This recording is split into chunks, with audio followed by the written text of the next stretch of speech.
Sveiki. Labą dieną. Na va, pasiskelbėm, kad pakalbėsim su žmonėmis. O kalbėsime, ponas Tamsta, deputatė, štai kokiu klausimu. Jūs iškėlusi partija tvirtina, kad žmonės, kurie eina į politiką, turi turėti pažiūras. Taip. Papasakokit man apie savo pažiūras. Labai teisingai tvirtina. Iš tikrųjų, žmonės turi turėti pažiūras. Pažiūros gali skirtis. O kokios mano pažiūros, tai aš manau, mes išsiaiškinsim gal pokalbio metu. Dabar man sunku būtų pasakyti, aš ten už tą, už aną. Ką nors pasakykite. Aš esu Lietuvos patriotas. Toks labai paprastas pasakymas. Tai visi dabar patriotai, kurie eina į politiką. Žinau, bet ypatingai patriotai dabar tie, kurie nėra patriotai. Kaip suprast? Va taip suprast. Pažiūrėkime į mūsų tam tikrus veikėjus, tam tikrų institucijų vadovus. Ne, jūs čia man nešnekėkit tam tikrus, visakit, arba vardinat pavardėm. Pokalbio eigoje ir pavardės pasakysiu. Scenarijų kuriat. Intriga. Kaip visada. Gerai, pradėkim nuo klausimų. Tokia ponia Inga klausė. Prieš gerus metus, ar net prieš porą metų, ekspertų steigėjų sąraše buvo tokios garsios pavardės kaip buvusio vidaus reikalų viceministro Vytauto Bako, šiuo metu kandidatuojančių į Seimą su Valstiečių ir Žaliųjų sąjunga, ir jo kolegės buvusios FNTT tyrėjos, dabar advokatės, išgyvenusios ilgą teismų maratoną dėl neva neteisėtai pradėto tyrimo UAB Vilniaus Sadutė byloje Linos Andriuškevičienės. Dėl kokių priežasčių jūsų keliai išsiskyrė? Na, jeigu dabar aš pasakočiau tą istoriją, tai čia labai daug laiko užimtų. Bet ir man jinai labai įdomi. Išsiskyrimas įvyko 2014 metų maždaug pradžioje, formalus gal gegužės mėnesį, nes tiek ponia Andriuškevičienė, tiek ponas Bakas, buvęs viceministras, tie žmonės buvo viešosios įstaigos ekspertai EU steigėjai. Bet kai toje įstaigoje prasidėjo tam tikri įvykiai, tai visi dingo kaip į krūmus labai greitai. Tai likome tik mes steigėjai dviese, aš ir Šarūnas Puidokas. Bet jūs pačiai vienoje laidoje atsižegnojote ekspertų.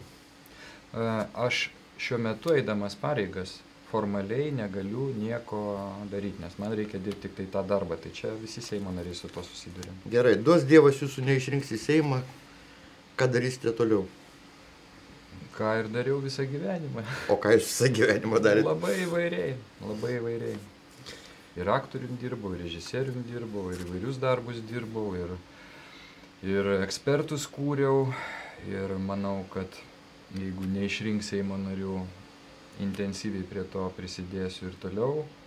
Vis vystysiu ekspertus.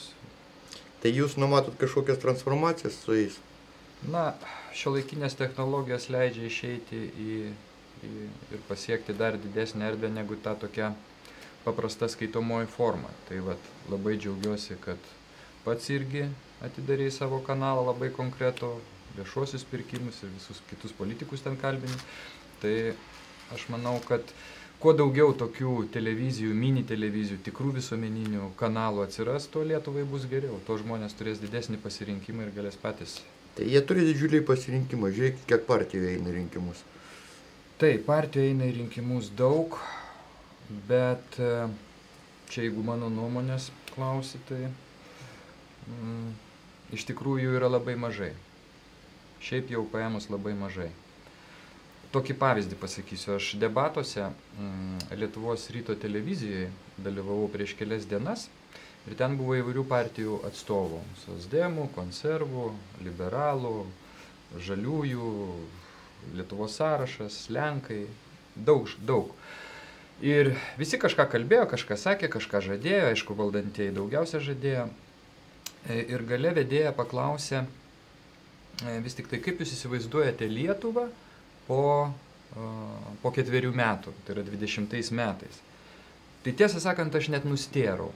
Ar tai kalbėtų socdemas, ar tai kalbėtų Lietuvos sąrašas, kuris buvo, ar tai kalbėtų konservatorius, ar tai kalbėtų Lenkas, ar tai kalbėtų žaliasis ar liberalas. Jie praktiškai visi vienodai gerai įsivaizduoja, kad 20 metais Lietuvoje viskas bus puiku, pagerės, sugrįš emigrantai, algos pakils. Ta prasme, tos mažosios partijos tapo vienodos kaip tos didžiosios partijos. Tai jie visi prisirūkė tų pačių. Nu, nežinau, bet taip žadėti yra begėdiška, aišku, rinkimai toks... Jie prisirūkė, jie nesąmoningai tą daro. Tokios taisyklės spektaklio. Runkeliai nori pažadų.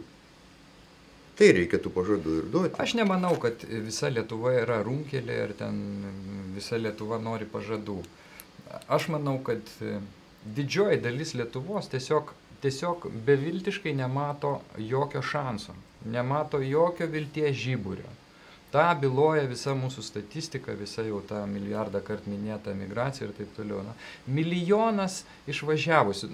Skaičius, apie kurį tiesiog sunku kažką pasakyti. Neįtikėtinas skaičius. Tai palauk. Šitas jaunėlis Landsbergis sakė, apskambins kiekvieną asmeniškai emigrantą ir pakvies sugrįžti. Ar tas vaikas pilno proto? Kaip jis tą, pavyzdžiui, padarytų? Jis gyvenime apskritai nors vieną projektą įvykdė, nors vieną vargštą užsuko savo rankomis. Aš tikrai nežinau, aš nepažįstu jo. Manau, kad šiuo atveju... Aš tai ir nenoriu pažinti, tiesą sakant. Kodėl? Aš negaliu nieko sakyti apie žmogų, kai jo nepažįstu. Iš šalies aš matau, kad yra vykdoma tiesiog reklaminė kampanija, tokia užsibrėžta, ta reklaminė kampanija vykdoma pakankamai gerai, konservatoriai tą atlieka geriausiai. Nesutinku, reiškia. Žmogus turi būti vienodas visose situacijose. Jeigu jisai čia žaidžia lėlę, o žmogus yra kitoks, man tai yra žmogus šizofrenikas, kaip minimum. Gal nesiginčysiu. Bet tu irgi labai ekrane mandagus, inteligentiškas. Kaip gali būti nemandagus? Yra įvairių žmonių, yra įvairių interesų, yra įvairių nuomonių. Bet galima ir mandagiai pasakyti tokius dalykus be rėkimo, kas yra kas. Aš matai labai emocingas. Tai žinau. Tai dėl Vytauto Bako ir advokatės mes kaip ir atsakom. Aniedu dėjo į krūmus, kada ten prasidėjo ekspertų sprogdinimas. Iš esmės taip. Prasidėjo ekspertų sprogdinimas, tuo metu ekspertai turėjo rėmimą, turėjo padorius pinigus labai, viskas buvo labai vystoma, buvo nemažai žmonių jau dirbančių ir staiga viskas susprogo. Po to, kaip teko viską nagrinėti, kaip kas susprogo, tai tiesą sakant, iki šios dienos failas yra neuždarytas.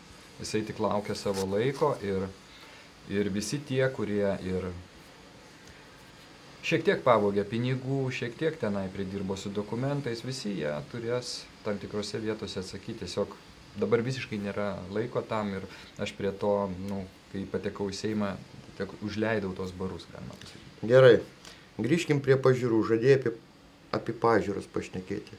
Taip. Tavo asmeninės pažiūros labai skiriasi nuo partijos Lietuvos liaudies Rolando Paulausko pažiūrų? Geras klausimas. Iš tikrųjų, aš kodėl einu su šita partija, su šito sąrašu ir palaikau jos. Iš karto galiu pasakyti, kad tai tikrai nėra tobula, kad ten yra praktiškai iš esmės besikurianti organizacija, kad ten yra, kai kurie dalykai netgi juokingi, kaip žmonės reaguoja, kaip priima. Bet būtent tame darinyje aš matau tam tikrą krislą kažkokio tikrumo. Galbūt naivaus nežinojimo, kartais sakau, netgi vos neapsijuokimo, bet aš matau tikrą krislą. Visur kitur aš to nematau. Todėl pakartosiu. Kalba didžiosios partijos, gerai kalba, gerai žada. Kalba kokia nors partija, Lietuvos sąrašas, protingai kalba, gerai kalba, bet aš dedu lygybės ženklą. Man jie nesiskiria. O šiuo atveju Rolando Paulausko vedamas darinys, mane kažko užkabino, aš nežinau kuo, bet žiūrėdamas į jų programą, kuri yra praktiškai labai minimali, bet to pačiu labai konkreti, turbūt tai vienintelė programa, kiek aš jau varčiau kitų partijų, jie nieko nežada. Jie nežada padidinti, pagerinti, patobulinti, pakelti, jie tiesiog siūlo rinktis. Siūlo rinktis ne tarp didesnės ar mažesnės algos, didesnės ar mažesnės pensijos, padidinto ar sumažinto ar visiškai sunaikinto mokesčio, o tarp tam tikrų... O žinai, kaip žiūriu jų programą, kadangi aš irgi iškeltas tos pačios partijos, aš žiūriu kaip į blaivų, sveiko proto konstatavimą. Tai net ne programa. Tiesiog yra padėtas taškas, atskaitos taškas. Ir atsižvelgdami jį mes turėtume pradėti savo kurti naujas programas, naują užsienio politiką, prekybą, ekonomiką, viską absoliučiai iš naujo. Kodėl iš naujo? Todėl, kad paminėjai Lietuvos sąrašą. Niekam nepaslaptis. Lietuvos sąrašą veda žmonės, kurie atvirai buvo Sorošo fondo statytiniai Lietuvoje. Kas yra Sorošo fondas Lietuvoje? Tai yra švelni jėga įvesti vakarietiškas vertybės, o iš tikrųjų įvedė ką? Įvedė rezultatą, kurį mes šiandien turime. Bankinis sektorius pasigrobtas skandinavų, kiti sektoriai dar kieno nors pasigrobti. Lietuva viską išdalino.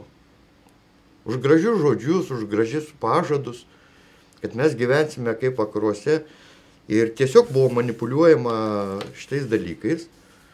Tai nenuostabu, kad už Lietuvos sąrašo visai nesigėdydami stovi konservatoriai. Ką aš vadinu Lietuvos priešų sąjunga. Kodėl Lietuvos priešų sąjunga? Todėl, kad jie pasiryžę už dyką užleisti visą respubliką, jos teritoriją, jos bet kokias naudmenas, išteklius atiduoti bet kam, kad tik neliktų jo čia. Arba, kaip jie įsigandę sako, nepaimtų jų rusai. Švarios, tvarkingos užsienio kompanijos, tvarkingai mokės mokesčius ir iš tų mokesčių Kubilius, Šimonytė ir Juknevičienė labai gražiai išgyvens. Jie amžini bus. Jie bus amžini, netgi jeigu čia ir neliks lietuvių. Ponas senasis Landsbergis skambins Čiurlionį, visi apmirę klausysis, kaip ošia miškas, kuris po truputėlį virsta dykuma. Na taip, dėja taip. Nemyliu aš jų, nei už ką nemyliu. Jie tiek metų pudrino smegenį žmonėms, jie sumaišė smegenis tremtiniams, tie tremtinių organizacijos buvo papirktos, žmonės seniai dabar susimaišė. Kaip gali būti, kad konservatoriai tautos priešai? Jiems netelpa šiandien galvoj. Ir niekas nenori pažiūrėti realiai, ką jie darė. Aš manau, kad tiek aš, tiek pats, iš tikrųjų didžioji dalis lietuvių ir tie, kurie turi tam tikrą patriotizmo jausmą, jie iš tikrųjų viduje yra tikrieji konservatoriai. Čia ir yra tame tas absurdas ir apmaudas, kad būtent tas vardas Lietuvoje yra praktiškai negrįžtamai sunaikintas. Arba nežinau, kiek reikia laiko, kad konservatorius tai nebūtų keiksmažodis. Konservatorius yra tradicinis sveikų protų mąstantis žmogus. O šitie yra projektų dalis. Kažkokio projekto dalis. Ne kažkokio, tai aišku kokio. Visiškai aišku kokio. Tai yra tikrieji išdavikai, nes jeigu visą tai nuleisti iš politinio lygmens, tai būtų žvalgybininkai, svetimos šalies žvalgybininkai, kurie iš principo turėtų būti susemti. Mano galva, kada nors mes pradėsim mąstyti apie vieną partiją, nevaizduosim iš tų skirtingų partijų, kad jos veikia pagal atskirą programą, pagal savo užmačias ir taip toliau. Reiškia, partija iš tikrųjų tai yra darinys elitinio visuomenės būrio žmonių, kurie eina į politiką, kurie tikrai moka mąstyti valstybiškai. Taip. Ir nematau reikalo čia vaidinti vakarietišką spektaklį apie skirtingas partijas, skirtingas pažiūras, nes nei viena, kaip tu minėjai, tų partijų apskritai neturi jokių savo pažiūrų. Absoliučiai. Ne tik konservatoriai sutrišė konservatorių savoką, tai o tautininkai, o kokie jie? Tai apie juos aš iš viso nešneku, bet konservatoriai, reiškia, jie kaip save pateikia tarsi taip sąjūdžio tąsa. Jie norėtų šito. Jie norėtų, ir ilgą laiką taip ir atrodė. Iki 2000-ųjų man net į galvą neatėjo. Nors jau tada žmonės kalbėdavo, kurie gilinasi, kas tai yra konservatoriai, kaip jie veikia. Galų gale mes čia grįžkime prie labai paprasto to dalyko, kuris atsitiko pernai, kai Seimas dar 75 metam įslaptino KGBistus. Tai dabar aš įsivaizduoju, Sąjūdžio metais vyksta mitingai, kalba Landsbergis, ten kalba visi kiti ir jie pasakytų tai mini, žinote, bet kai ateis laikas, mes įslaptinsim tuos KGBistus, iš esmės tos okupantus, tuos aneksuotojus, tuos blogiečius, nes, matote, bus susiklošęs tokia situacija. Tai ką padarytų minė? Minė tiesiog arba juoktųsi, nes nesuprastų tokio bajerio, arba nušluotų jau tada juos. Bet šiandien tai vyksta ir visi šitie KGBistai, kurie realiai valdo Lietuvą per politikus, ne tiek jau daug jų turbūt ir politikoje realiai yra, jie diktuoja sąlygas. Jie šiandien diktuoja sąlygas ir yra įslaptinti iš viso 100 metų. 25 jau praėjo ir dar 75. 100 metų. Yra fantastika. Todėl nereikia nieko stebėtis. Prancūzų filosofas Mišelis Foucault tyrinėjo valdžios ir sekso ryšius. Tai į tavo paskutinę pastabą aš tai, ką norėjau pasakyti. Traukios 9, kuo jie čia apsimeta, dedas ir taip toliau, jeigu tai nebūtų susiję, reiškia, tiesiogiai su seksualumu. Ir kodėl aš apie tai šneku, dieną Facebook'e susirašinėjau su senų tarnautojų, pareigūnų, pasienio žmogum, reiškia. Mes svarstėme geopolitinius klausimus, aš jam uždaviau, jis man davė pastabą, kad mano kalbus, mano mąstymas būtinai turėjo atkreipti Lietuvos saugumo dėmesį ir taip toliau. Aš jam uždaviau kitą klausimą, sakau, ar tu tarnautai už didelius pinigus, už laipsnius, už ordinus vaikapisiams. Ar tu juos saugotai? Aš tai nesaugotau. Aš čia tarmiškai prabilau. Tai žmogus neturėjo ką atsakyti. Jam pasidarė gėda. Kaip man gėda yra dėl tų tarnybų, dėl tų vyrų, sveikų, normalių, turinčių šeimas. Kodėl jie yra priversti juos saugoti? Kas juos privertė? Negi tas vadinamasis mistinis pedofilų tinklas yra išorinis, pasaulinis.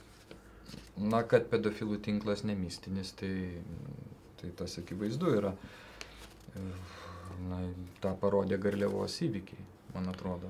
Nes tikrai, kad ir kokia ten bebūtų mergaitė, kokia ten būtų šeima, pasiūsti 200, kiek ten... 40 policininkų tiesiog įvykdyti teismo sprendimą, tai aš bent precedento tokio nežinau, manau tikrai pasaulyje net nebuvę. Tai aišku, kad tinklai yra ir visa kita. Ir pasikartosiu šiuo atveju, kaip jau užsiminė apie tas visas, kaip ten tos vaikapisius. Tai manau, tai yra vienintelė tema Lietuvoje bent, apie kitus kraštus nekalbu, dėl kurios yra milžiniška baimė. Baimė, gėda, nes jie puikiai žino, jeigu tokie faktai išplauktų su konkrečiom pavardėm, tų veikėjų, tų tikrųjų. Šiuo atveju, kad ir kiek čia tautos beliko, lietuviai labai tam nepakantus yra. Todėl buvo padaryta tada, būtent 2012 metais, tiesiog viskas suniveliuota ir iki šios dienos jau istorija praėjo, nuvažiavo, jie dar pasirodo teismus kažkokius daro, jie dar ten žmonės nuteisinėja, priteisinėja visai nemenkas sumas jiem, jie trina kaip gali šitą istoriją. Tai palauk. Konstitucinis teismas, pilnas nusipelnusių dėdžių, nuo 92 metų sėdi ir stebi, kaip iškraipomas rinkimų įstatymas. Visur sėdi įslaptinti KGBistai. Čia reikia suvokti šitą esmę. Ir teismuose, ir konstituciniam, ir institucijose, kur tik čia yra esmė. Jie už tai gauna paaukštinimus. Be abejo. Nuvertė paksą, padarė, reiškia, perversmą ir dvasių gaudytojas arba kalbėtojas su dvasiumi šiandien Europoje. Ponas Andriukaitis norėjo padaryti tvarką sveikatos ministerijoje, jam pakišo postą eurokomisaro ir jis pamojavo rankute. Šitaip sužlugdydamas, ką tik tai nori, visas sveikas jėgas, kurie mato, kur, kas dedasi ir taip toliau. Vakar skaičiau straipsnį, rašė specialistė, medikė, pasakė, visi, kurie dirba mūsų sveikatos sistemoje, visi žino, kas čia dedasi.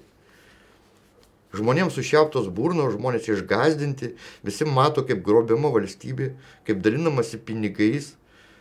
Viešai klykia, kad mums padeda Europos Sąjunga, o tos Europos Sąjungos pinigai yra grakščiai elegantiškai įsidalinami. Taip, ir siaubingomis sumomis. Bet kaip saugiai, pažiūrėk, ponia Budbergytė. Jinai nepasirašus nei vienos sutarties, lygiai tas pats kitose ministerijose. Nei vienas ministras nežino, ką pasirašinėja. Tam yra įsodinti viceministrai arba kancleriai, kurie jau žino, Taip. kur reikia pasirašyti. O kaip visą tai baigėsi? Kaip su Seimo tinklalapiu. Ponas Dimaitis ten buvo. Neatsimenu pavardės. Išėjo į atsargą ir 4,5 milijonų dingo. Kaltų nėra. Nedingo, bet tiesiog kaltų nėra. Nu, firma subankrutavo, pinigai buvo įsidalinti, nepavykęs projektas. Kiek tų yra nepavykusių projektų šiandien? Kažkada su ponia Maldeikienė, su aplink advokatą Čilinską susirinkusiai žmonėm, diskutuota buvo tokiais klausimais, kad Lietuvos nepriklausomybės projektas neįvyko, nepasisekė. Aš šiandien taip nemanau, dėl to aš šiandien sėdžiu ekrane. Ir kas taip sakė, kad neįvyko? Tie inteligentai, aš atsimenu, taip. Tie inteligentai, kurie bandė su amžinatilsį advokatu Čilinsku, kaip manoma, kuriam irgi padėjo išeiti į aną pasaulį. Tiesioginė to žodžio prasme, Čilinskui padėjo išeiti į aną pasaulį. Tiesioginė to žodžio prasme. Tas taip. Nu, gal žmogus jau buvo labai pavargęs. Taip. Pavargęs, nepavargęs, bet padėjo išeiti į kitą pasaulį. Aš norėčiau čia tokį atsiuntę dėl paskutinės Delfi informacijos. Kaip melžti valstybę? Taip, Monika Garbačiauskaitė Budrienė, Delfi redaktorė, jinai pakomentavo straipsnį apie tai, kaip Nako padėjėjai kreipėsi į teismą ir liko dirbti tas, čia apie tave, kuris visus pinigus atiduoda Seimo nariui. Va. Tai aš norėčiau pakomentuoti tą naudodamasis progą. Komentuok. Va, Monika Garbačiauskaitė rašo. Taip, kaip melžti valstybę, klaustukas. Gerbiamasis Garliavos istorijos dalyvis, atkreipiu dėmesį, kaip ir gerbiamasis Garliavos istorijos dalyvis. Ką tai reiškia? Su tokiu blogu tokiu šleifu. Garliava tai yra blogai.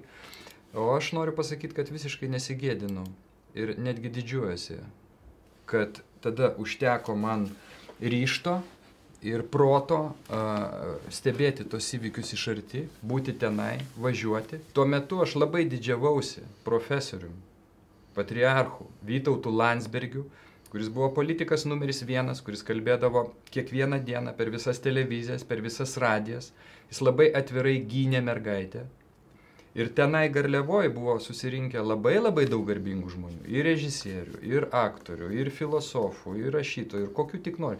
Garsios pavardės. Taip, kad kai Monika sako, gerbiamasis Garliavos istorijos dalyvis, tarsi čia pažeminimas, man tai nėra pažeminimas.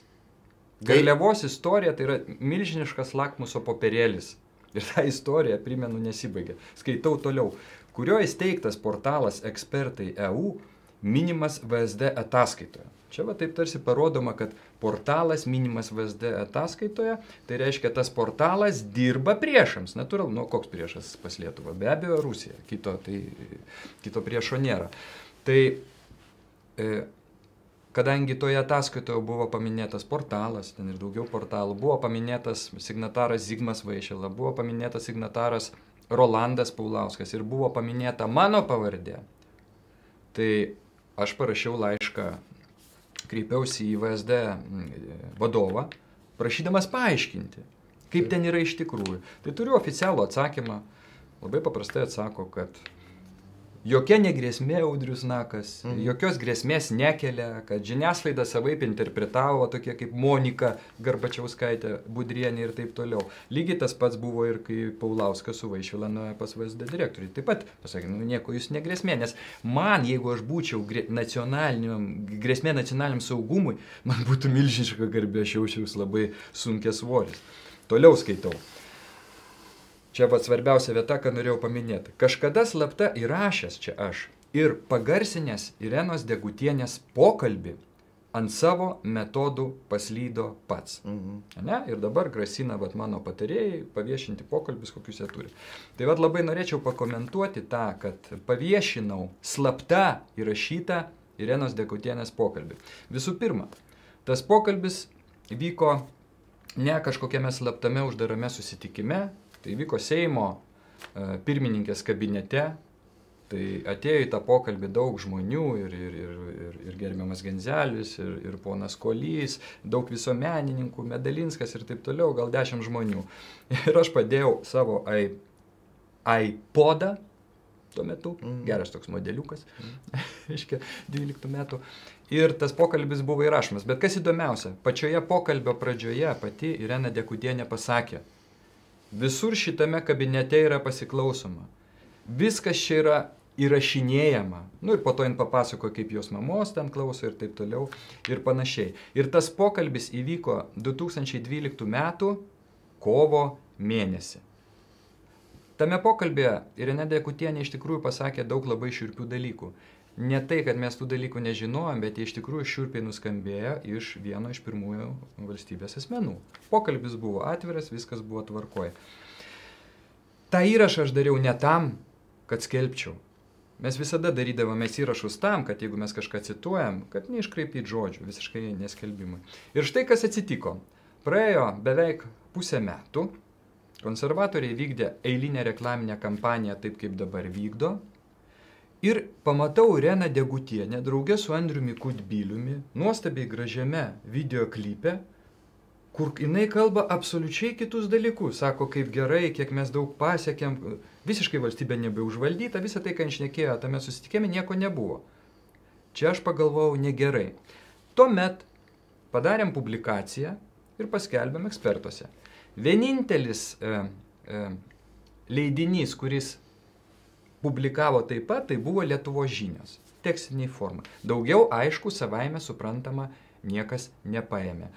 Po to, kai Irena Degutienė ir toliau ir debatuose, ir visur kitur aiškino, kaip Lietuva yra nuostabi, kaip jokios diktatūros čia prezidentinės nėra, kaip viskas nuostabu, tada ir buvo paskelbtas tas įrašas. Bet kaip jisai buvo paskelbtas? Man atrodo, jeigu man atmintis neatleidžia, žurnalistas gerbiamas Krivickas man paskambino ir paprašė to įrašo. Sakau, imk, mielai, skelbkit, darykit, ką norit, nes aš matau, kad Irena Degutienė tiesiog apsimetėlė melagė. Man labai gaila ir nemalonu. TV3 padarė tokį siužetą, kokio aš nebuvau matęs. Jie ištransliavo nekupiruotą, ten, nežinau, 8 minučių ar kiek pokalbį, visą paleido į eterį. Visą paleido pokalbį. Tada jau po to ėmė visi kiti ir taip toliau. Tai va šita pokalbio istorija. Tai kaip tu, Monika Garbačiauskaitė Budrienė, sakai, kad aš paslydau.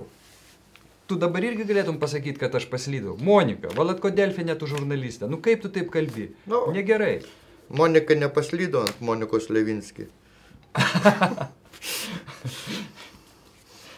Nu ir kas, yra kita Monika Levinski. Yra kita Monika. Va, aš tokį pasiėmiau. Mes turim lietuvišką paveiksliuką. Tad kitko, man kiekvieni rinkimai būna visada tos programos, bet jeigu mes pasimtume 12 metų programą ar 8 metų programą ir skaitytume, jinai skambėtų kaip šiandien. Praktiškai viskas neįvykdyta ir viskas aktualu. Durniams yra kuriama. Nu, taip pat paklausykim. Čia yra konservatorių, gal matysis, gal nereiškia, lyderio tie dalykai, kuriuos jie žada padaryti ir žada laimėti rinkimus. Tu jau buvai suglamžys ir pasiruošti nunešti į tualetą. Praktiškai taip. Va. Kai konservatoriai laimės Seimo rinkimus, didės atlyginimai ir pensijos, išvykusieji sugrįš, eksportas augs, suklestės regionai, Lietuva eis sėkmingų valstybių keliu, nebeniks kaimai ir miesteliai, kiekvienas norintis gaus gerą išsilavinimą, bus sukurta galimybė užsidirbti visoje Lietuvoje, bus užtikrintas ekonomikos augimas, bus sukurta europietiška gerovė ir taip toliau. Tai aš noriu paklausti, tai dabar eksportas ką neauga, dabar regionai iki šiol niekada neklestėjo, Lietuva neina, viskas atvirkščiai reiškia yra. Tai kas buvo daroma tos 25 metus, kad mums siūlo dabar naują supermarketą su visiškai naujom prekiam? Nu prie ko čia dabar tie 25 metai? 9 metais, pažiūrėk, ką jie darė. 9? 2009 metais.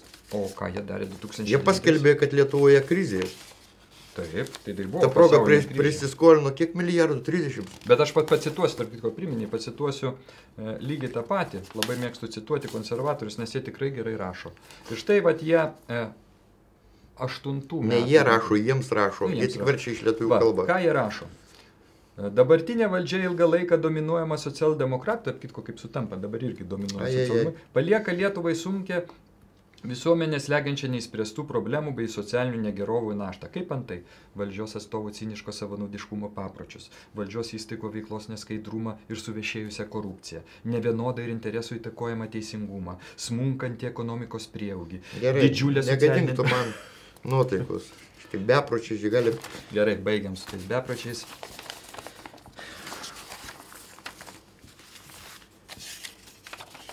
Paklausk manęs ko nors protingo.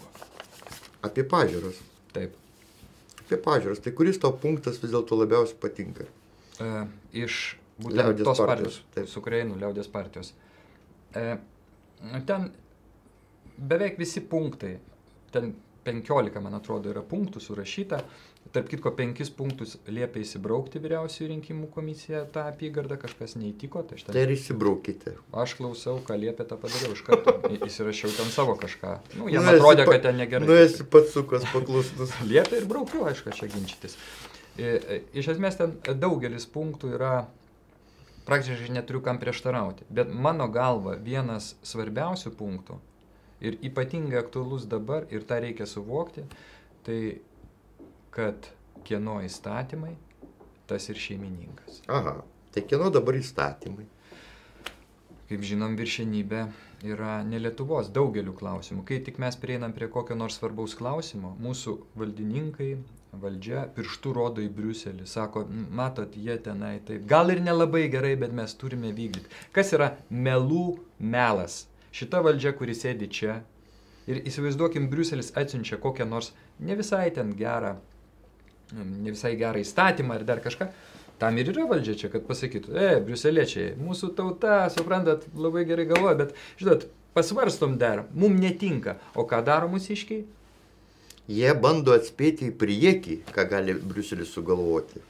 Labai gerai pasakyta, būtent. Taip kaip Tarybų sąjungos laikais, jie iš anksto žiūri, reiškia, per kurią skylutę įlysti, reiškia, analinę angą Maskvai. Jiegi specai, jie visą gyvenimą, jų patirtis yra tik lindimas kam nors į užpakalį. Taip. Lenda savo patriarchui neleidžia išeiti ir ramiai numirti. Taip. Patriarchas jau marazmatiškas nesąmonės iš balkono Basanavičiaus skelbė. Taip. Dabar norėdamas save apsisaugoti nepagailėjęs anūko, įstatė naują lėlę.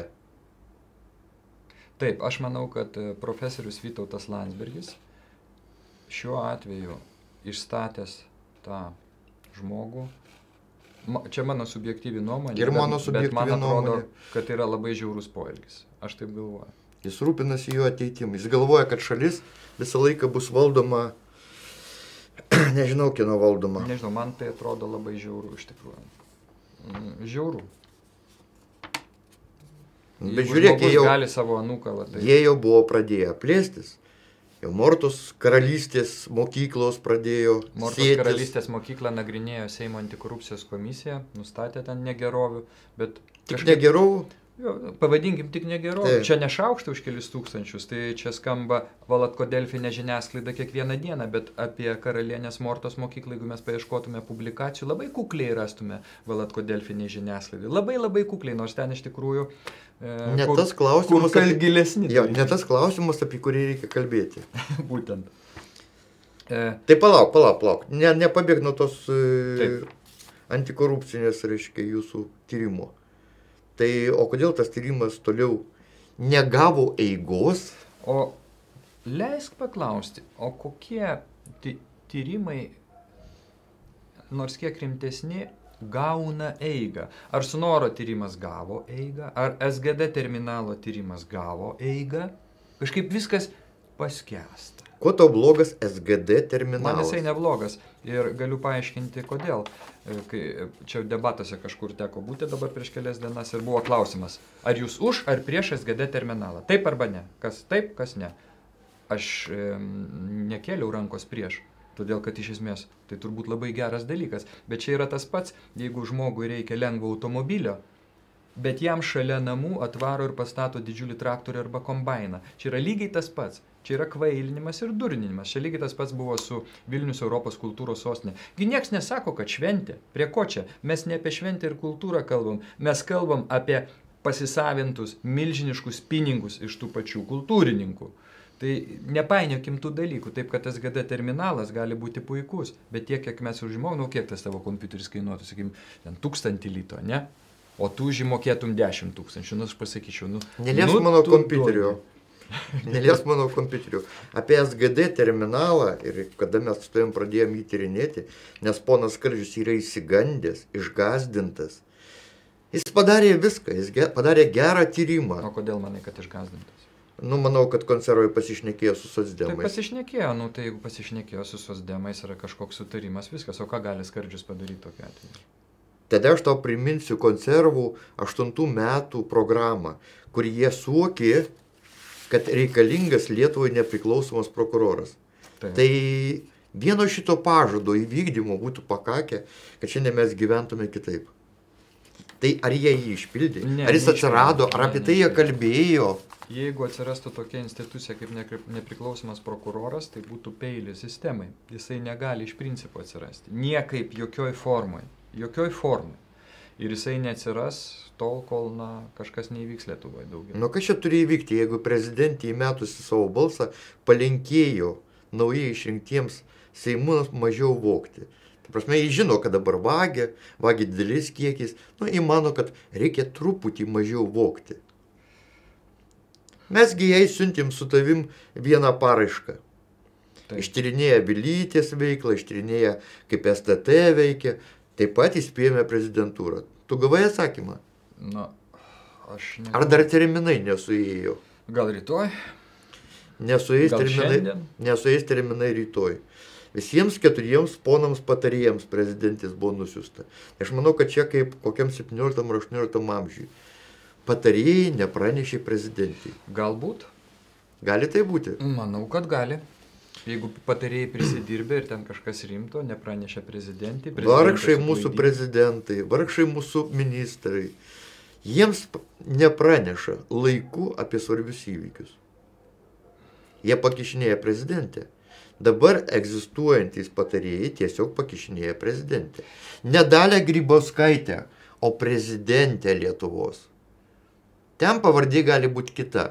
Kažkada ten sėdėjo, reiškia, žmogus, kuris pažeisdamas konstituciją buvo išrinktas prezidentu. Dabar, kada jis jau karšta, jis susijėmęs galvą aiškina, kad jam šlikštu net į Lietuvos pusę pasižiūrėti politikos. Kas taip sakė? Ponas Adamkus. Jis dabar šlykštis, jis dabar baisisi. Nu tai gal jam pagaliau... Gal ne jo laikais buvo didžioji afera sugalvota Leo. Tai taip, bet tai gal žmogus vis tiek, sakai, žiūri šalies ir galbūt supranta, kaip čia viskas negerai atsitiko. Nu ko jau jie ten nesupranta, tu pažiūrėk, vienas po kito keičia, aš nežinau, kas tai per gaivalai. Nesisekė Lietuvoje su prezidentais. Nepasisekė. Nu kaip, aišku, nepasisekė, kai buvo nunuodytas Lozoraitis, jei būtų jis išrinktas, gal būtų buvę ir kitaip, bet čia tik spėlionės, aišku. Aišku, kad nesiseka, aš tiesą sakant, man labai nejauku, kad net mes kalbėdami apie dabartinę mūsų prezidentę, mes net bijom apie tai kalbėti. O kodėl? Aš nežinau kodėl. Aš sakau, vat yra prezidentė, jinai turėjo savo biografiją, kokia bebūtų, tai mes gyvenam KGBistų įslaptintų šaly, kas buvo jos tėvai, ko čia slėpti, ko čia gėdytis, kas buvo, tas buvo. Tai man atrodo, nei jis slepi, nei gėdinasi. Jinai parašė kažkada atsakymę tokiam, ten Zigmas Vaišvila labai kabinėjęs ir atrašė, kodėl ten kaitaliojami tie faktai biografiniai. Tai prezidentūra gerai atrašė, ne pati prezidentė, bet prezidentūra, kad jums pateikta, parašė, apibendrintos biografijos. Teisingai. Tai tokio aš negirdėjau. Tai šiaip, tarp kitko, kiekvienas kandidatas, netgi į Seimą, ar bet kur, be kandidatus galėtų parašyti apibendrinta biografija. Jeigu jis pats neapibendrina, tai Vaigauskas apibendrina. Vaigauskas apšlifuoja. Taip. Atsimeni vakarykštį pokalbį su močiute pensininkė? Atsimenu. Vargšiai pensininkai stebisi, kaip jai pabalsavus balsų tai padaugėja, tai sumažėja. Vakar per socialinius tinklus nuėjo šitą žinią, tu galvoji, kad buvo nors vienas skambutis iš Vaigausko. Jis nors kiek įsižeidė, sunerimo, supyko. Dabar rinkimų komisijos misija yra nereaguoti nieką, sulaukti rinkimų. O po rinkimų tada pasvarstyti, jeigu kas ir atsitiko, tai atkreipdėmėsi, kad tos negerovės nesikartotų.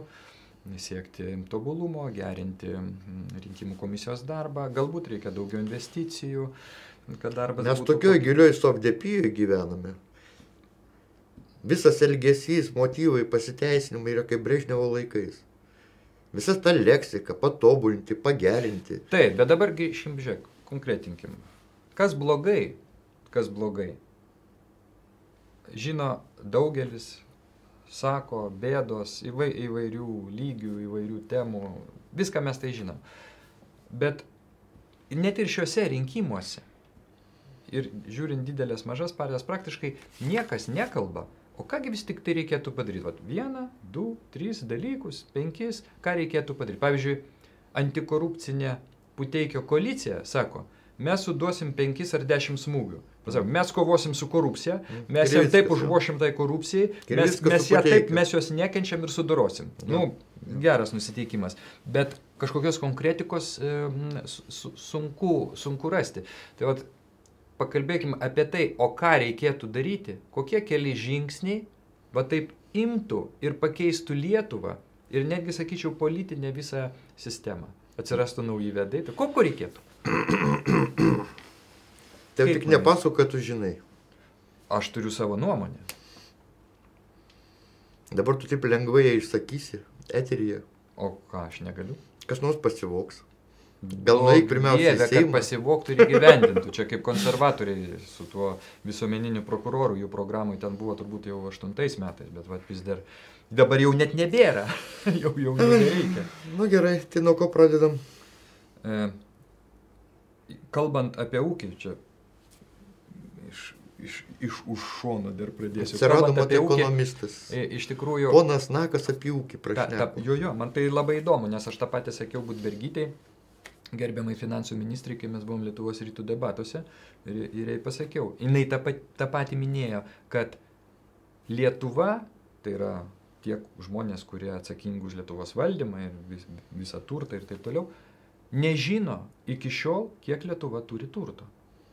O kam jiems žinoti? Tai čia yra kitas klausimas. Vėl pruslos socialiniuose tinkluose. Dabar pagalvokim. Ateina žmonės, nesvarbu kokia politinė jėga, kad ir policininko žaliųjų partija gali laimėti. Jie ateina, jie daug žada, jie valdys, bet koks ūkininkas jis pirmiausia paimtų tą piniginę, sužiūrėtų, kiek yra pajamų, kiek išlaidų, kiek galima skolintis, kiek ko. Viską suskaičiuotų ir tada darytų išvadas. Kitaip tariant, aš noriu pasakyti, kad valstybėje yra būtinas. Kažkada tą Valinskas minėjo, man atrodo, 8 metais. Radai ko pasiremti. Jokio skirtumo, ko remės. Jeigu gerai žmogus sakė, tai kodėlgi nepasiremti. Gerai. Būtinas auditas. Ir toks auditas galėtų būti, sakykime, pradžiai koks ištirti 10 megaprojektų.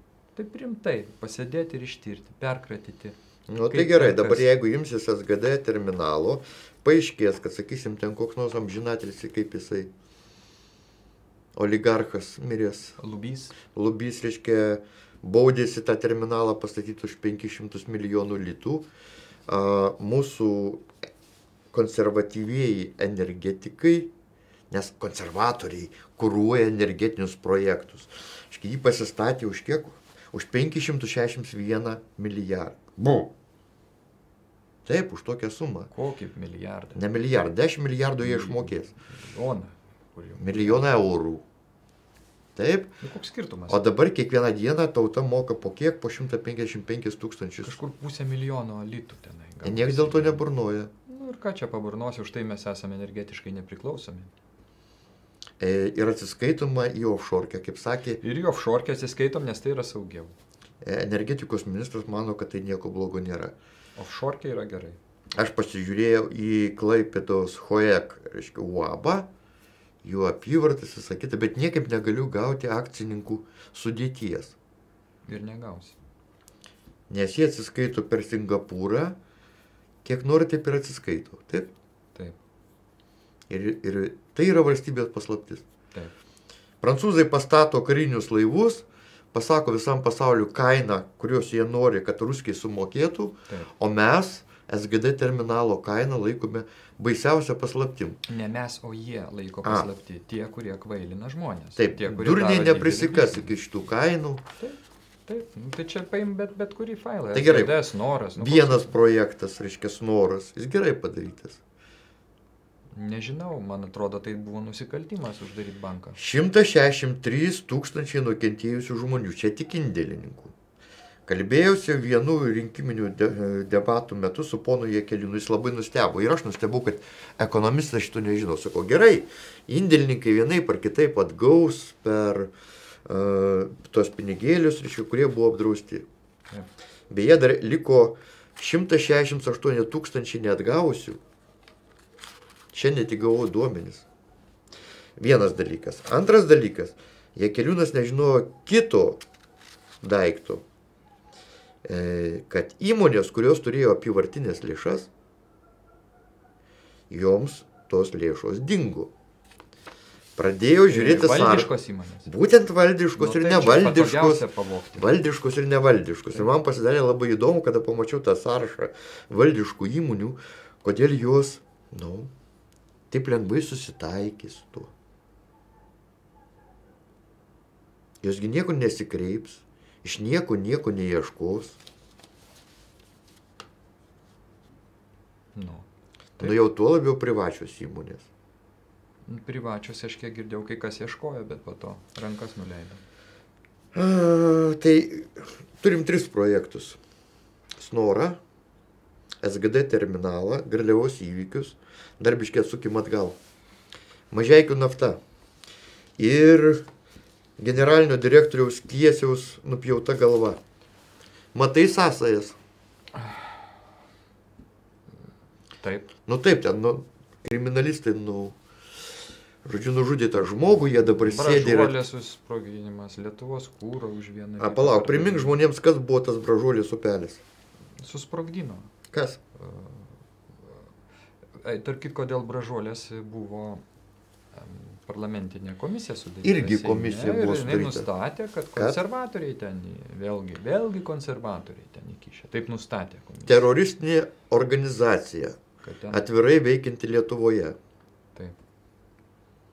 Aš čia nepriebiai pasakiau. Žiūrint, ką laikyti terorizmu. Ir ką tu laikai terorizmu? Terorizmas būna įvairus, jisai gali būti toks, kokį mes matom dabar vakaruose, kai kas nors kažką nužudo, terorizmas gali būti psichologinis. Tai, aišku, galima tai vaizdžiai pasakyti, kad Lietuvoje dabar yra psichologinis terorizmas. Jis yra labai didelis, apglėbęs visą Lietuvą. Gal net Vilniui čia mažiau jaučiasi, bet ir tai nežinau. Ir negi tau vaidenasi, kad kažkokia visaip susikompromitavusi konservatorių partija sugeba visą tai taip valdyti? Aš manau, kad ne partijos realiai valdo. Ta reikia suprasti ir nebūtinai vienas. Partijos išstatytos ropėms. Partijos atlieka vaidmenis. Galų gale, jeigu mes pasižiūrėsim į partijas, kad ir didelės, o kiek mes ten matom žmonių, galų gale pažįstam? 20-30. Tai čia jau labai geras skaičius. Praktiškai mes šiaip matom vienos, gal ten socdemų ir konservų užtenka 2 rankų, kur taip jau. Bet jos remia atitinkamai 25 tūkstančiai, 20 tūkstančių žmonių. Kaip jie remia, kaip jie palaiko? Ką jie veikia iš vis tie eiliniai partijos nariai? Jie būna eiliniais partijos nariais, taip kariuomeniai, ką veikia eilinis karys. Jis būna eilinių karių. O ko jie ten būna? Jie nori būti politikai. Tai bet tiek, tūkstančiai negali būti politikai. Nežinau, tai būna. Grįžkim geriau prie, ką reikia padaryti. Aš noriu papasakoti, ką reikėtų padaryti Lietuvoje, ką reikėtų padaryti, ko niekada nedarys dėja dabartinės partijos. Dėja. Bet to nepadarius, visi pažadai, ką žada žmonėms apie didesnius atlyginimus, padidintus ten algas, pensijas ir visą kitą, yra eilinis melas. Nes tiesą sakant, kiek padidina, ten sakė ta europarlamentarė socdemė, kad 30%, jeigu socdemai laimės, padidins pensijas. Ta rožė, tai apskritai. Bet mes pamirštam, kad kai buvo įvestas euras, iš akies, man atrodo, viskas pabrango 2. Aš taip grubiai imu. Kai kas gal daugiau. Niekas nepabrango, 1:1 buvo pakeista. Ir kainos pasikeitė 1:1. Tai aš apvalinu 2. Ir jie žada dabar pakelt, kitaip tariant, nuo 15 metų, prieš 15, kai viskas prieš eurą pradėjo brangt, dar labiau nuskurdo žmonės. Aš tokį skaičių gaila, nepasižymėjau, žiūrėjau Lietuvos ryto laidą, Janutienės, neatsimenu kaip ta laida, ar gal Nuoga tiesa, ir tenai pačioj pradžioj laidos kalbėjo, nežinau, ar ten socialinių kažkokių reikalų specialistai, psichologai, ir jie faktus pateikė. Bet tokius šiurpius faktus, ten jau, aš galvau, kad ten skurdas yra toks, pasirodo, jis dar didesnis, kad ten žmonėm pinigų taip trūksta nerealiai šiuo metu Lietuvoje, kad net sunku įsivaizduoti. Žinai, kaip mano protėviai sakydavo, negailėk tų valstiečių, nupjausi kaip žolė augs. Gerai pasakyta, tai aš tada pasakau, ką reikia padaryti Lietuvoje. Bet kuri, jeigu politinė jėga tai padarytų ir įgyvendintų, įeitų visiems amžiam į istoriją Lietuvos. O ką reikia padaryti? Yra keli punktai. Vienas punktas, visi žino apie netvarką teisėsaugą. Netvarką tai aš čia taip sušvelnintai vadinu. Iš tikrųjų teisėsauga ir būtent generalinė prokuratūra su visais savo padaliniais, tai yra kitom prokuratūrom ir STT, imtinai paėmus, tai yra patarnaujanti organizacija sistemai, tai vadinamai. Tas yra akivaizdu.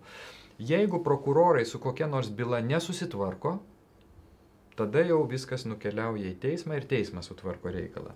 Bet dažniausiai bylos iš generalinės prokuratūros ir iš vis prokuratūros, tos esminės bylos, tos kertinės bylos, jos niekada nenukeliauja iki teismo. Sakau, jeigu ir nukeliauja, tai būna neapdairumas prokurorų, kurie nesugeba užbaigti. Čia veksai, išmeksai, operos ir taip toliau. Tai ką reikėtų padaryti? Ir kodėl jie taip gali daryti? Pavyzdžiui, ateina žmogus, kreipiasi, prasideda byla, jie nutraukia. Žmogus praktiškai neturi skųstis, nors realiai sako, gali skųstis aukštesniam prokurorui. Žmogus pasiskundžia, aukštesnis pasako, ne, jie viską gerai nusprendė, kitaip tariant, failas uždarytas, daryk, ką nori. Lietuvoje nėra prokuratūros kontrolės mechanizmo, labai paprasto dalyko. Tai jau pasakei. Taip, tai reikėtų padaryti taip, kaip yra, pavyzdžiui, Estijoje, arba taip, kaip yra Jungtinėse valstijose, mūsų strateginių partnerių. Tai tenai pas generalinį prokurorą Amerikoje gali ateiti tas ypatingasis, ar kaip jis ten biškai kitai vadinas, prokuroras, ir pasakyti, pons prokurorė, kažkaip ten pas jūs neina su ta bilelė, gal duokit man duomenis, ar kaip, o ne, jis pasakys, viskas ok. Kitaip tariant, yra kontrolės mechanizmas, už tai tenai teisėsauga dirba. Pas mus sąmoningai to nėra, apie tai reikėtų kalbėti kiekvieną dieną, todėl kad kas atsitiktų, jeigu pavyzdžiui būtų išnagrinėta kokia nors mano mėgiama Vekso byla. Kas atsitiktų? Tai tie žmonės, kurie yra dabar... Stadiono, nesvarbu. Tie žmonės, kurie dabar yra politikoje, užima labai aukštas pareigas, natūraliai jie turėtų ateiti iš pradžių duoti parodymus prokuratūrai, o po to savaime suprantama atsisėsti į teisiamųjų suolą ir tenai gintis. Galbūt apsiginti, galbūt po to atlikti bausmę, galbūt sustiprinto, galbūt nesustiprinto režimo. Kitaip tariant, tie žmonės, kurie dabar valdžioje, aišku, kai kas pabėgtų į užsienį, tai yra visiškai normalu, bet politinė sandara visos Lietuvos iš esmės pasikeistų. Ir visos tos rinkiminės kampanijos, kurios vyksta dabar, jos taptų normalius. Nepalauk, kaip viskas gali pasikeisti, jeigu pasižiūrėkime dabartinę sandarą. Žmonės renka politikus į Seimą. Tačiau renkamieji net nesiruošia gilintis į įstatymus, skaityti įstatymų, daryti atitinkamus pakeitimus arba naujovės įvedinėti ar dar ką nors daryti. Jie taip pat nori peršokti ministerijas. Kodėl? Todėl, kad ministerijose yra kūšas, kurį jie pasidalina su draugais. Taip. Dalybų mechanizmas yra toks akivaizdus, aiškus ir taip toliau, kad tiesiog juokas ima. Apie kokį mes biudžetą galim šnekėti? Ta visą biudžetą jį ištratina, išsidalina. Ten niekada nebus pinigų. Niekam jų visą laiką truks. Bet yra toks modelis. Visi skolinas ir mes pasiskolinsime. Ir galima skolintis kiek nori. Taip. Kas atidavinės? Niekam nerūpi, kas atidavinės. Argi šiaip būtų keista, jeigu rūpėtų, kas atidavinės. Koks skirtumas, kas atidavinės? Imkim tos pačius viešuosius, žiūrėk. Jeigu tu nori nusipirkti daiktą, ką tu darai? Tu įeini į abiejų, įsirenki šakutes, ar tankus, ar dar kas nors. Pavyzdžiai stovi, modeliai stovi, aprašyti, kainos stovi. Tau nereikia jokių konkursų. Tu išsirinkęs savo reikalingų charakteristikų prekę ir nusipirki ją. Tai čia jau iš mano pusės pasiūlymas, kaip pakeisti viešuosius pirkimus. Iš principo. Jos panaikinti visų pirma reikia. Viešieji pirkimai iš esmės nesąmonė. Jeigu tau reikia nusipirkti vynę ar šakutę, nuvažiuok į senukus ar kokį čia kitą irgi iš imitacinės demokratijos. Čia tam, kad legalizuoti korupciją ir pinigų išvedimą. Legalizuoti korupciją, kvailinti žmonės ir taip toliau. Be abejo. Bet koks žmogus nuėjęs dabar panaršęs ras geriausią kainą. Taip. Bet kokios prekės tą pačią akimirką ir iš karto. Valstybė iš to negali. Nu, tai valstybė tokia padaroma kaip biški debilavota. Jo, jie tokia vaizduoja debilą, visišką debilą. Tada patogiau tam debilavotui veikėjui tos pinigus paimti. O pinigų labai trūksta visiems. Dabar girdėjau vieną konservatorę Seimo plenarinio posėdžio metu, labai gerai pasakė. Žinau, kas gerai, tai yra baisu, kad visi vaikai, kurie yra maitinami darželiuose, pasirodo maitinami, bent jau didelė dalis, nekokybiškų maistų. Suprantu. Reiškia, valstybė nesugeba jiem nupirkti pačio sveikiausio. Tebūnė ir pačio brangiausio. Audriau, ne dėl to. Tai yra dėl to, kad, sakysime, yra nedidelės apimties konkursai. Senelių namus pamaitinti, darželį. Aš tau aiškinu, tai yra nesąmonė. Atvažiuoja į rinkos monopolistas. Kokie konkursai vaikam gali būti? Tai, jų sveikatą ir sveikam maitinimus. Tai ponia Vilytė, Sorošo fondo auklėtinis, kėšė rankom ir nesupranta. O kaip čia dabar sustabdyti visą tai? Jin tikisi, kad pasikeis vagių mentalitetas. Kada, kokiam amžiui vagies mentalitetas pasikeitė? 14 amžiui. Labiau pirmoji pusė keitės, bet po to vėl grįžo atgal. Jinai pati, lygiai taip pat kaip ir aš, atsidaro viešuosius pirkimus. Jinai yra pirmininkė, vadovė. Aš atsidarau ir aš matau kartelinį susitarimą. Visas tas firmas, kurie plius minus 1 litu skiriasi jų paslaugų kaina. Taip. Jeigu šitą aš pastebėjęs, galėčiau visas tas 5 firmas išbraukti iš tolesnių konkursų, kaip susitariusius, daugiau jos man kelyje nesimaišytų. Ir kiti nebandytų žaisti tokio paprasto žaidimų. Čia nėra ką mąstyti. Čia nereikia jokių komitetų. Čia nereikia naujų įstatymų pataisų. Kam reikia sukurti viešųjų pirkimų tarnybą, neduoti jai į rankas jokio ginklo, tam, kad imituoti. Vargšė Vilytė. Jinai pridengia visus šitus sandėrius. Taip. Tas taip. O kas skiria Vilytę? O kas ją globoja? Kas skiria viešų pirkimų tarnybos vadovę? Kas skiria STT vadovę? Taip. Ten labai daug tarnybų skiria viena aukšta institucija. Praktiškai visos svarbiausios tarnybos. Prezidentūra. Dabartinė prezidentė, eidama į rinkimus, mums žadėjo sisteminės permainas. Taip. Ji nesismulkino, kaip mes dabar su tavim, apie blogai maitinamus vaikus, emigrantus, kyšius ir vogimus. Neįdomus tai. Sistema supuvus. Jinai pažadėjo sisteminės permainas. Tai reiškia, tave apgavo. Ne, ji neapgavo. Ji tiesiog suprato, kad sistemos ji neįveiks ir įmetėsi į užsienio politiką. Kur prisidirbo... Pala. Kokia užsienio politika? Lietuva turi užsienio politiką? Ne, ji tapo kitos šalies užsienio politikos strateginių agentų. Nu tai ir tu gali tapti agentų kitos šalies, bet tu papasakok apie Lietuvos užsienio politiką. Ji jos neturi ir negali turėti. Nu va. Ar ponas Linkevičius kada nors gyvenė, tu palygink jį su kokiais nors iškeliais istoriniais užsienio reikalų ministrais. Nu, kam toks nepadarus lyginimas? Ir prieš tai buvęs ministras. Ten smegenų nerasta. Apskritai. O kas prieš tai buvo? Ponas Ažubalis.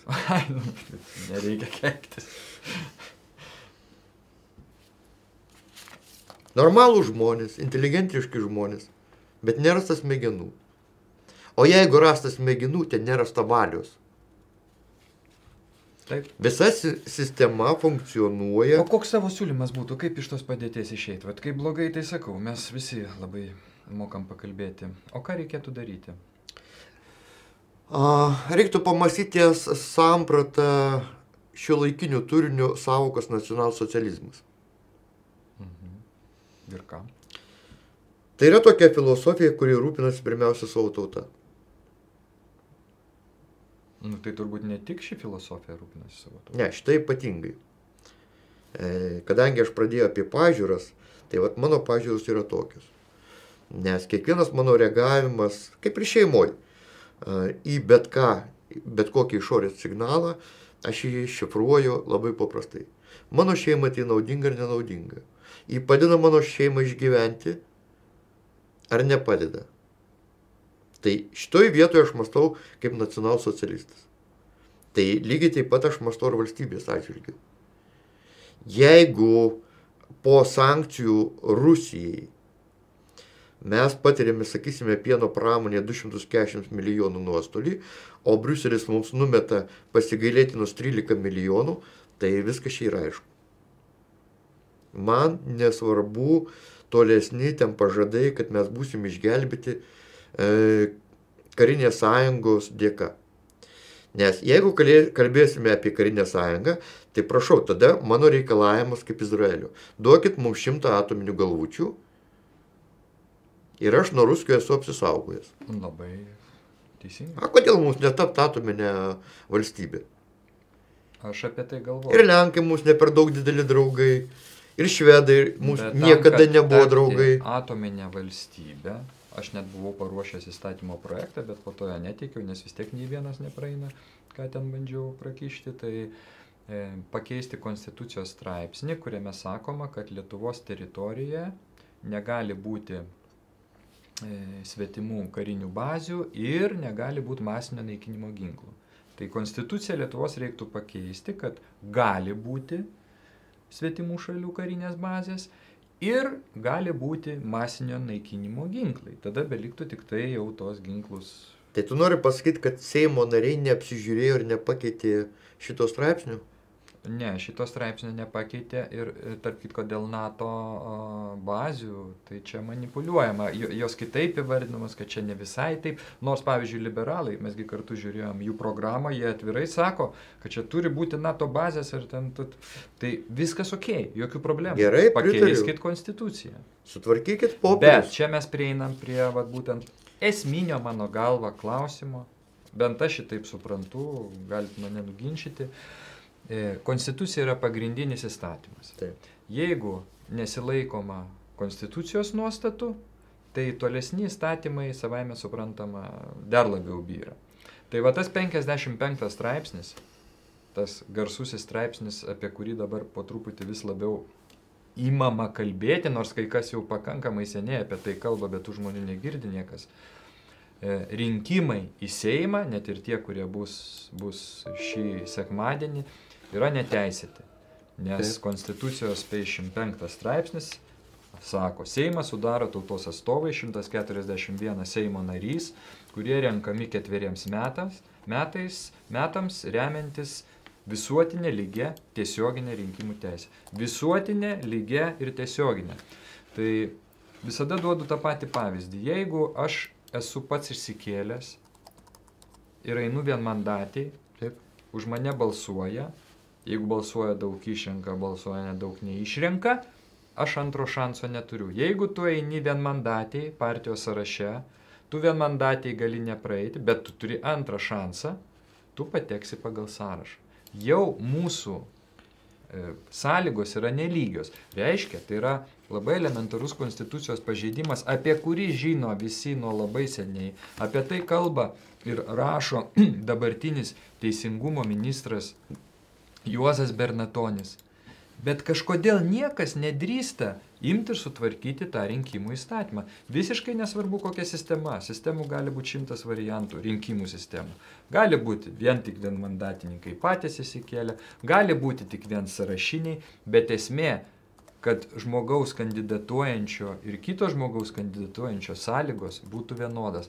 To dabar nėra. Labai gaila, kad apie tai nerašo 1 250 000 skaitytojų turinti Valatkodelfinę žiniasklaidą. Tai būtų labai įdomiau, jeigu tokia Monika Garbačiauskaitė Budrienė atsisėstų ir pasamprotautų tą temą, bet jai turbūt tai iš vis nelabai suprantama, kas tai yra konstitucija, Galų galiai kas yra žiniasklaida. Kodėl jie turi būti kas nors suprantama? Jis žino, kas ją maitina ir jai tas patinka.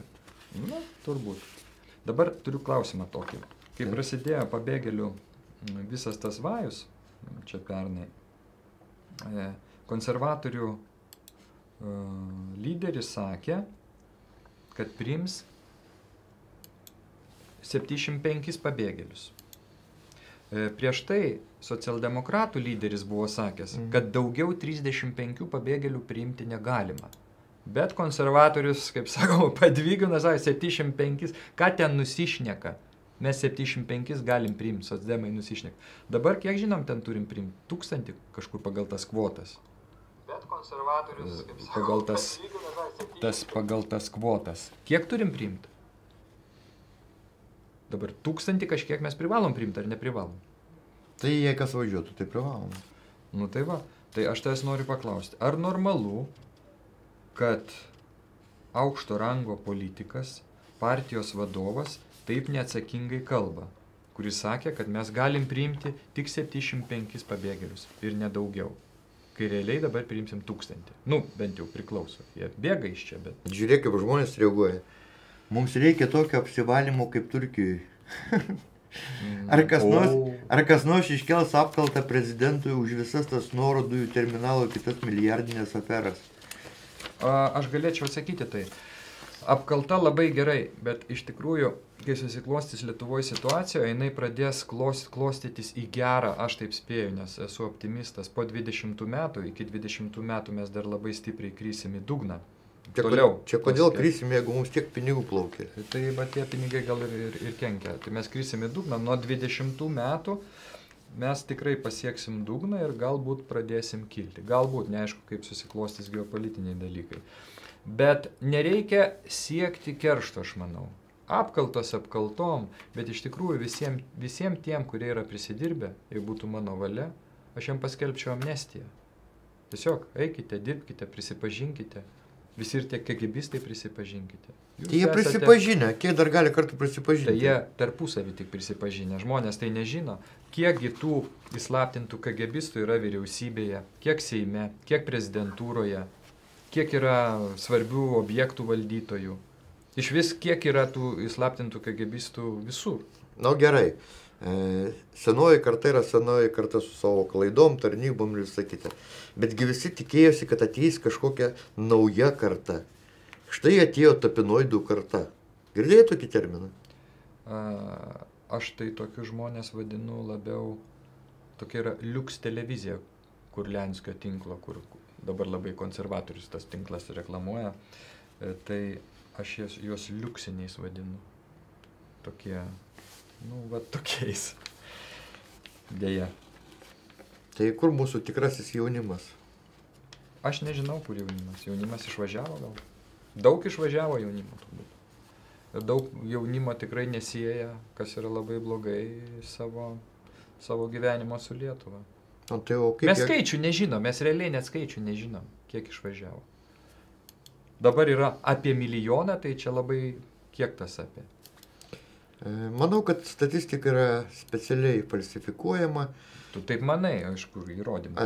Taip, man tik reikia šiek tiek laiko ir kada imsime skaičiuoti, kaip paskaičiuoja, pavyzdžiui, Vaigauskas. 2011 metais, remintis surašymų duomenimis, buvo sudaryti rinkėjų sąrašai. Jeigu imti, kad 30 000 žmonių išvažiuoja per metus, vadinasi, paklaida atsiranda kiek? 150 000. Galima manipuliuoti tokiu skaičiu? Galima. Kas matė šiandien tos sąrašus rinkėjų? Taigi pats esi Seimo narys, tai kažkaip turėjai kreiptis į Vaigauską, VRK, su negerais klausimais. Aš tave pareigoju kreiptis, kodėl nesikreipti? Ar jau blogini situaciją? Nenori bloginti savo situacijos. Ir taip ten balta ir juoda vardas Seime tupi. Kodėl nesikreipti? Bet iš tikrųjų tu man pasakyti to dalyką. Negi ten sėdintys žmonės visi yra tokie. Kur? Seime. Ne. Pradę sąžinę, protą. Manau tikrai ne. Ypač tarp kitko labai, bent man toks įspūdis susidarė, kai sėdi kokiam komitete, aš priklausau informacinės visuomenės plėtros komitetui. Tai tiesiog normalūs, protingi žmonės. O taip paėmė atskirai, bet kai toj balėjui sėdi kažkas... Keistai ir aš susidariau tokį įspūdį. Tai kas čia vyksta? Nežinau, kas vyksta. Kai kas susitaikęs gal, kad nieko pakeisti neįmanoma ir kažkas... Sunku pasakyti. Nu, stebuklai vyksta. Tai nuo ko mes pradėjome? Mes pradėjome nuo 75 metam, 100 metų įslaptintų KGBistų. Tai aš vėl grįžtu prie to pačio. Jeigu Sąjūdžio laikais, mitingė Vingio parke, tau pasakytų, žinot, jūsų okupantai, tie, kurie daug blogo darė, jie bus įslaptinti. Kažkada ateis laikas, nežinau. Nu, tikrai arba juoktumės, arba nušvilptum, švelniai tariant. O tai vyksta dabar. Biografija prezidentės apibendrinta, kažkokia pakeista. Atsisėdęs patriarchas, Vytautas Landsbergis, mūsų patriarchas, televizoriaus ekrane, pas gerbiamą Jakilaitį laidoje, juokėsi, kad kažkas pasakė, kad prezidentės tėvelis buvo NKVDistas. Hi, sako Landsbergis. Nu, bet archyvinė medžiaga taip rodo. Taip, jis tarnavo NKVD gaisrininkų su puštalietu buvo. Viskas ok. Kodėl tai reikia slėpti? Kodėl reikia meluoti? Kodėl Vytautas Landsbergis atsisėdęs, didžiulė auditorijai, krizena, meluoja, sako, čia nesąmonė. Nu kaip nesąmonė? Tai reiškia, klaidina Landsbergį kažkas, nesuteikė jam informacijos, neparodė jam archyvų pono Polikarpo Grybausko, ar kaip? Kodėl taip yra? Nu visi viską pamatė, parodė, ar jis apsimeta? Nu ir ko tai grėsia ar negrėsia kam nors, nu. Čia apie ką dabar šneki? Aš šneku apie tai, kad melas yra šitos valstybės pagrindas. Taip. Ir kai melas gimdo dar didesnį melą, tolesnį melą, melą. Ir štai mes turim tada visą šitą reikalą, kurį turim. Milijonas išvažiavusių, skurdas, nekokybiškai maitinami vaikai, nebaigti objektai, SGD terminalai, Snorai, Williamsai, Bražuolės, kas tik nori. Tai nuo tavęs dabar įvesi nepriklausomą prokurorą ir visi nustos meluoti. Ne, tą pačią akimirką niekas nenustos. Bet kai žmonės pamatys 1, 2, 3, 10, 20 labai žinomų žmonių, kurie atlieka bausmę, bent formaliai, bent lygtinai, žmonės pradės tikėti šią valstybę. Žmonės tada pagalvos, galbūt verta grįžti ir prisidėti. Dabar grįžti ir prisidėti. Nu, jeigu aš būčiau emigracijoje, aš labai suabejočiau. Ar tai verta daryti? Šitoj valstybėje nėra, kaip ir pradžiai minėjau, jokios vilties, jokio švyturio žmonės nemato. Taigi pasižiūrėk, šitie, reiškia, politiniai įsigimėliai, kaip aš juos vadinu, konservatoriai, reiškia. Kada pradėjo didėti emigrantų bangos, jie pradėjo kurstyti kompaniją neapykantą išvažiuojantiems. Visi konservatoriai, visi, kurie išvažiuoja, išduoda tėvynę, jie ne patriotai. Bet po to aiškino kitaip, kad išvažiuoja, tai atsiveria galimybės, važiuokit, čia labai gerai, Europos Sąjunga. Tai melas dengiamas melu. Tai apie ką ir kalbu, melas yra numeris 1. Nuo melo viskas prasideda. Melas gimdo melą. Melas gimdo po to tolesnius nusikaltimus. Ir taip toliau ir panašiai. Žinai, visą tai prasidėjo labai seniai, kada aš pamačiau, kada bolševikai arba marksistai, arba paskui persipavadinę socdemai atsirado Vilniaus katedroje per mišes ir pamaldžiai sudėję rankutės ėmė melstis. Aš jau tada supratau, kad čia vyksta kažkoks absurdų teatras. Aš kai žiūriu, kaip per kokias ten šventes sueina tie ten į tą katedrą, aukšti mūsų valdžios. Katedrą reikia energetiškai valyti, tai to brūdo. Manęs nestebina, ten gali melstis, bet aš niekaip nesuprantu tokiu atveju, o ką veikia ta mūsų bažnyčia ir tie vadinami hierarchai? Bažnyčia atidavė jos turtus ir užšiaupė.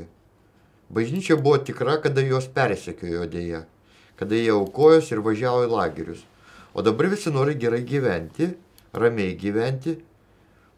Ir netgi, kada čia vyko tos visus eitynės šitų žmogelių nelaimingų, tai jiegi stojasi už juos. Jie nei vieno žodžio neišdrįso pasakyti. Apie tai kalba. Tokiu būdu bažnyčia atsiskyrė nuo tautos, visą tai pademonstravo. Nu, rezultatą jie turės. Jie išdavė patys save, išdavė tikėjimą, išdavė tėvą. Vėl tas prakeiktas pinigas.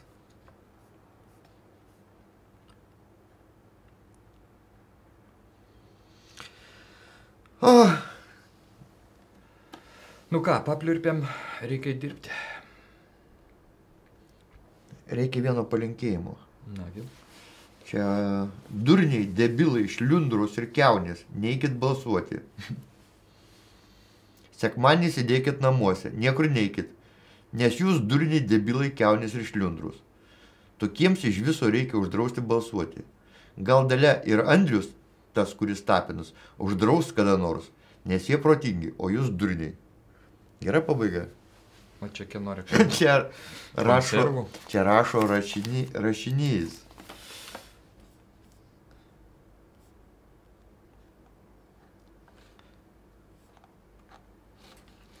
Tai ką, einam dirbti? Einam dirbti. Gerai. Gal dar rytoj susitiksime? Būtinai, nuo šiol kiekvieną dieną. Nuo 5. Rytoj, tarp kitko, anonsuok. Rytoj ateis pakalbėti filosofas. Profesorius Degutis. Taip, 9 valandą maždaug. Tarėmės apie 3.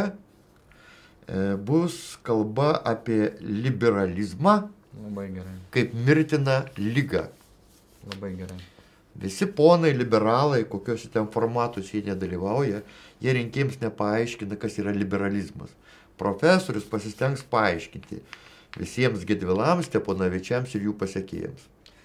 Labai gerai. Tai ką, iki rytdienos. O šiaip aš galvoju, tas mūsų pabliurpimas toksai lengvas, kaip ant suoliuko sėdint, vis tiek žmonės žiūri, kas ten viena ausim paklausė, jie bent gali pajusti, kokios tos mūsų pažiūros yra.